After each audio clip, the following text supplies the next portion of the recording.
તો માન લો કે મારું જીવન છે પોતાનું, આ જીવનમાં માન લો કે દુઃખ પીડા 3 રીતે આવે.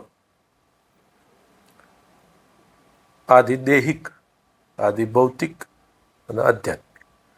દેહમાં કોઈ પણ જાતની પીડા આવે તો માણસ સ્વીકારતો નથી. નિમિત્ત કોને બનાવે? પેલા ડૉક્ટરે હારા ઇન્જેક્શન એવું માર્યું ને તો બધું ફેલ થઈ ગયું. ડૉક્ટરને નિમિત્ત બનાવો, પણ એ પોતે એવો વિચાર નહીં કરતો કે આવી નિયતિ હશે મારી. બરાબર? એ દ્રષ્ટાંત લાંબુ કરવું એ થાય, પણ એક શોર્ટમાં કહું. આધિ ભૌતિક.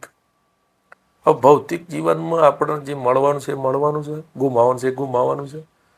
મોરારી બાપુએ ઘણી વખત આ ચોપાઈનો ઉપયોગ કર્યો છે આના માટે. હાનિ, લાભ, જસ, વિધિ ના ઉપર, પરમાત્માના ઉપર, નિયતિના ઉપર. હાનિ, લાભ, જસ. જસ એ તમને મળવો કે ના મળવો એ આપણા હાથની વાત. લાભે મળવો કે ના, હાનિ થવાની હશે થશે, આપણા હાથની વાત નથી. પણ એ બધું કોના આધારિત છે? નિયતિના આધારિત છે. ભક્ત હોય તો લાભ થતો હોય તો જે સમજુ માણસ હોય તો ભાઈ આ નિયતિમાં થવાનું જ હતું આ ફાયદો, અને હાનિ થઈ હોય તો એમ સહજ સ્વીકાર ન થવાનું કારણ એક એવું તત્વ કામ કરે છે ને, શરણાગતિ ખંડિત કરી દેશે.